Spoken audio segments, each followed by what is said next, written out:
Logarithmic intro, algebra 2 trigonometry regions.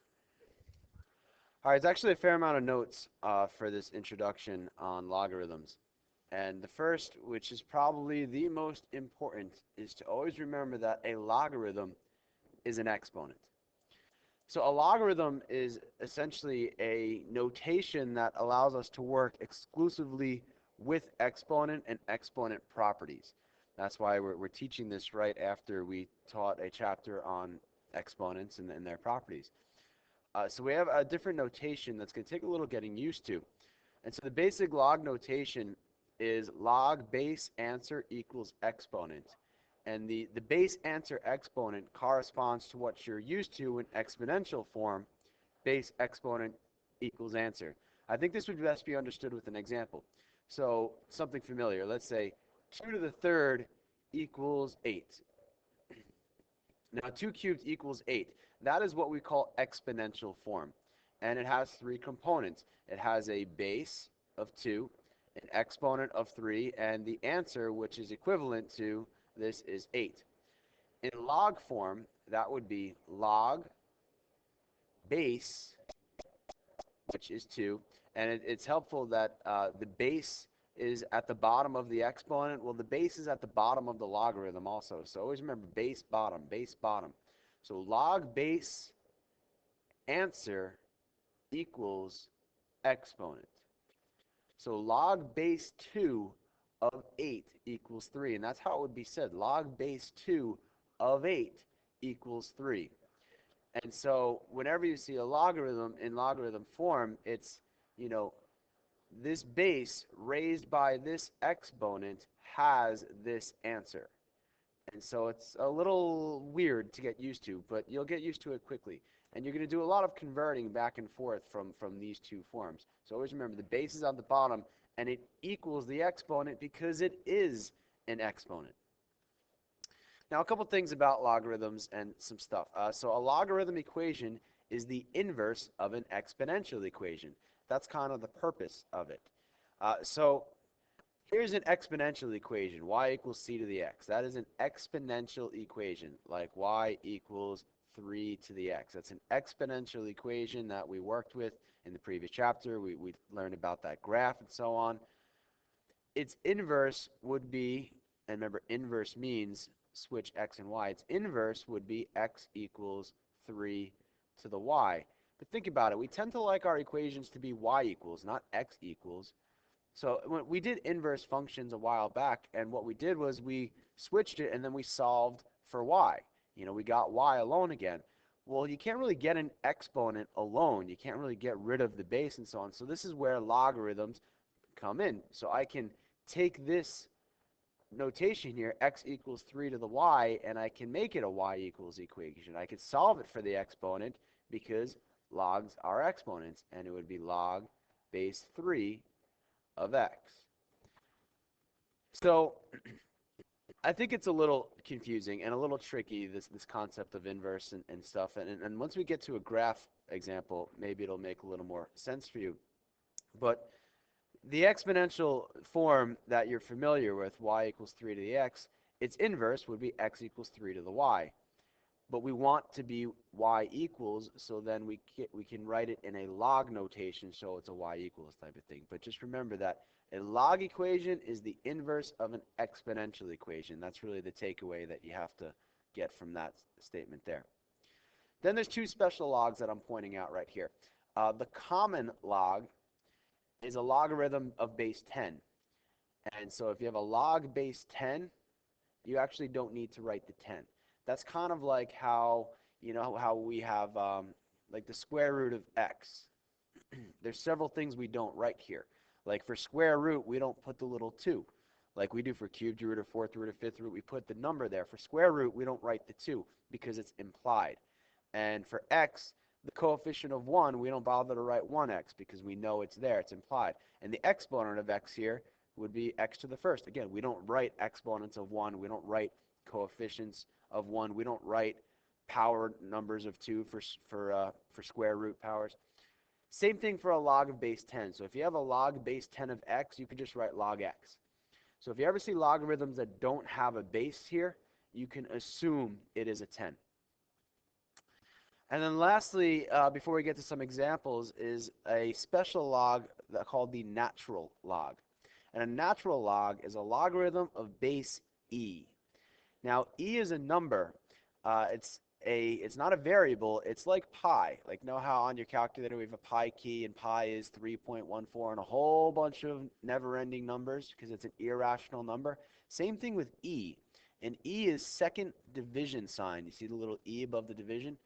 That's E, and it's 2.718281 and a whole bunch because it's another irrational number, just like pi. It's the second most common irrational number after pi. We see pi all the time. We're going to see a lot of it when we get to trigonometry, but you've seen it in the past with various things like pi r squared and circles and stuff like that. E, we don't see as much in the earlier math courses, but you start to see it more and more the more advanced you get. We're going to see it a little bit in this chapter a couple of times. It comes up a lot in statistics and finance and things like that. But anyways, a logarithm that has a base of e, like log base e here, is called the natural log, and you write it as ln x. Don't ask me why it's ln and not nl, because wouldn't that make sense for natural log to be nl? But it's ln x. I'll be honest, I have no idea why. So just know that if you ever see ln x, it is a logarithm. It's a log of a base e. And so we'll come across that every once in a while, so watch out for that. All right, a couple of quick examples. This lesson and what we've practiced is really focused mainly on this top part that I talked about earlier, about the converting back and forth between the forms. That if you have a base exponent equals answer, like let me put another one up here, 5 squared equals 25. Well, in logarithm form, that's log base 5 of 25 equals 2. Log base answer equals exponent. And again, remember that it's saying this little base raised to this exponent has this answer. All right, let's look at an example. So here's just asking for the equivalent exponential form. So the conversion, log b of n equals, so here's my base, and it's raised to this exponent, and it equals this answer right here. So that would be b to the x. So raised to this equals this. So b to the x equals n. How about the another one? This time going the other way. So here a is the base, and x is the exponent, and it's equaling the answer y. So I'm looking for a log of base a of y equals my exponent x. So they're starting here with the exponent equals, so that's x equals log base a of y. See. Now here's a graphing question. Which graph represents the function log base 2 of x equals y? Now most of us don't have calculators where I can actually type this into my y equals. So what can I do? Well, this is where that concept of inverses actually gets really helpful. Because let me first convert this into exponential form. Exponential form, this would be this raised to this equals this, right? So that would be 2 to the y equals x. Now again, I can't type that in my calculator. The inverse of it, however, would be 2 to the x equals y. This I can type into my calculator. But why would that be helpful? Well, because if I take a look at that graph, if I take a look at the graph 2 to the x, now this is not the graph of my answer, it's my inverse graph. And the inverse graph might be helpful because what I can do is a couple of things. First of all, I could take my table and switch the x and y's because that's what inverse means. So it's almost like I'm doing the inverse and then inversing back. So I could switch x and y. But the other thing which I want to point out is the graph itself is an exponential graph.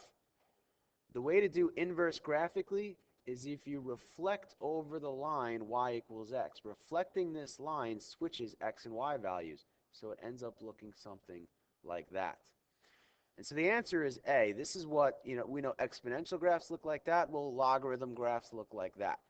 And the other thing is, notice how it's going through 0, 1. I made a big deal in class when we did exponentials, that exponentials always go through the point 0, 1 because x is 0 and anything to the 0 is 1.